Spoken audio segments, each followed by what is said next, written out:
So when we first came to Dan, we entered in through the Israelite gate. That was a more, believe it or not, that was a modern gate. This is the ancient gate. This was the original Canaanite gate of the city, and it was made with mud. This is called the oldest mud gate in the world, mud brick gate in the world.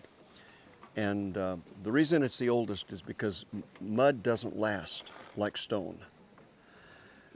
Mud will, the rain will wash it away. The reason this gate lasted is because the inhabitants of the city covered it up. They hid it. The reason they hid it was because if the enemies came against the city and they saw the gate was mud, they could dig through it.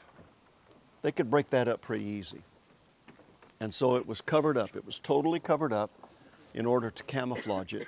And by covering it up, it actually preserved it for all these years. So when the archaeologists found it and carefully uncovered it, then they built this canopy over it to protect it from the sun and the rain and the wind.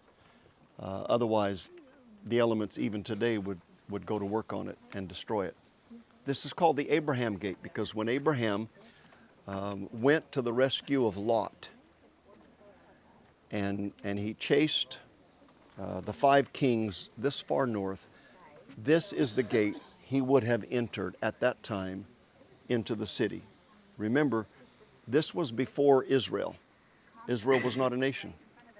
There was no Israel. Abraham was actually the grandfather of Israel. And so when he came, there were just Canaanites in this land. So he went through, it was called Laish at that time. And of course, as we've heard, it's now the city of Dan. But that's why this is called the Abraham Gate. Because Abraham, shall we sing? Father Abraham. Abraham would have gone through this gate. Is that cool?